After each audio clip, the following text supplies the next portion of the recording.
Assalamualaikum warahmatullahi wabarakatuh. Perkenalkan, nama saya Sevia Marta dengan nomor induk mahasiswa 2005049 dari Prodi D3 Keperawatan Universitas Widya Husada Semarang dengan dosen pengampu mata kuliah Bahasa Indonesia Bapak Andi Maulana SPT MPD. Pada kesempatan kali ini, saya akan meresensi buku guna untuk memenuhi tugas mata kuliah Bahasa Indonesia mengenai novel yang berjudul Sang Pemimpi karya Andrea Hirata. Mengapa saya memilih buku ini?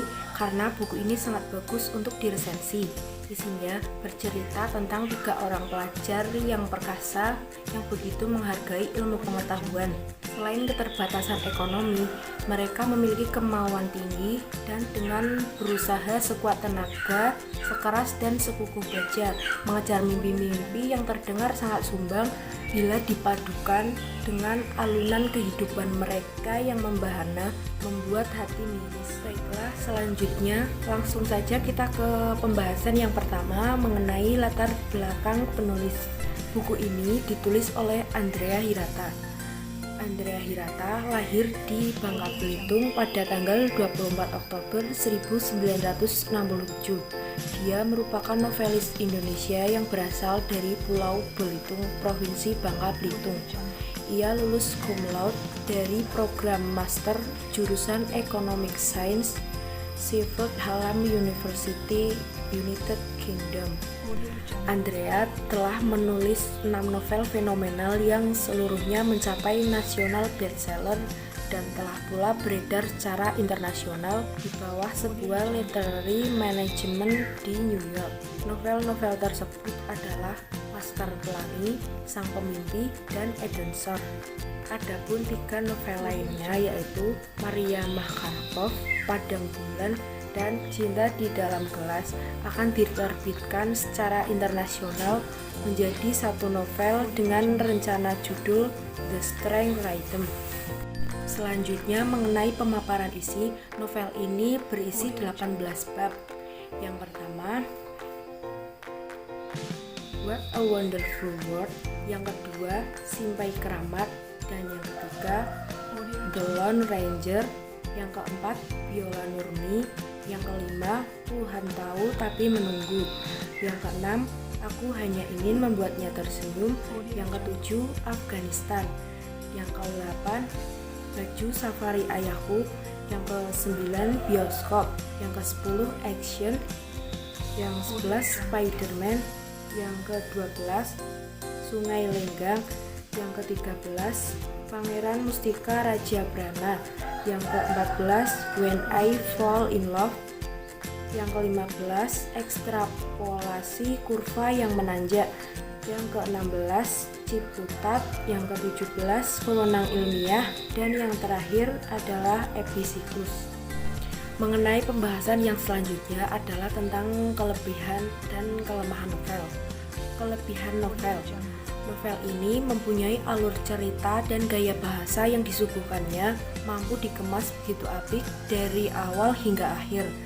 Ditinjau dari segi intrinsiknya, novel ini bisa dibilang hampir tanpa celah, sebab di setiap peristiwa, penulis dengan cerdas menggambarkan karakteristik dan deskripsi yang begitu kuat pada tiap karakternya, sehingga pembaca bisa dengan mudah menafsirkan arah jalan ceritanya.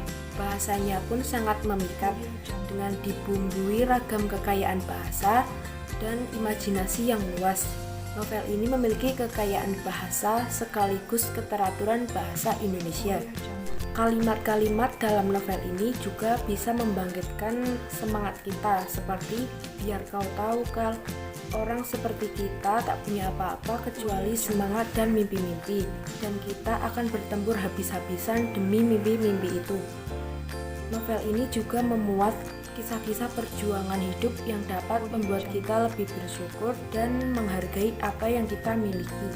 Selanjutnya mengenai kelemahan dalam novel ini. Pada dasarnya, novel ini hampir tidak ada kelemahan. Hal itu disebabkan karena penulis dengan cerdas dan apik menggambarkan keteraturan alur, deskripsi setting, dan eksplorasi kekuatan karakter. baik ditinjau dari segi kebahasaan hingga sensasi yang dirasakan pembaca sepanjang cerita. Novel ini dinilai cukup untuk mengobati keinginan pembaca yang haus akan novel yang bermutu. Namun, novel ini tidak cocok dibaca oleh anak-anak usia di bawah 17 tahun karena terdapat suatu cerita yang tidak selayaknya.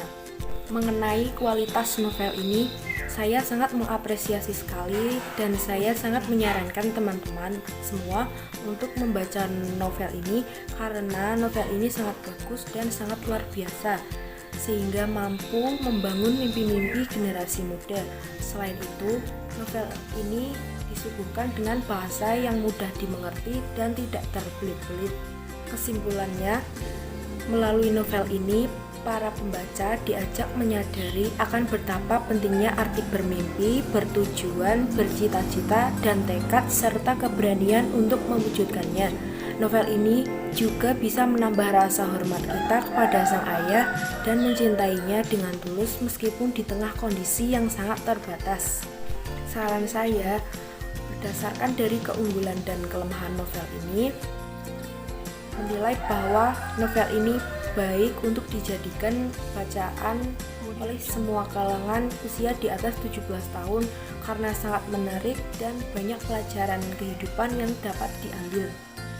Cukup sekian video resensi novel Sang Pemimpi dari saya. Apabila ada kesalahan, saya pribadi mohon maaf yang sebesar-besarnya. Terima kasih. Wassalamualaikum.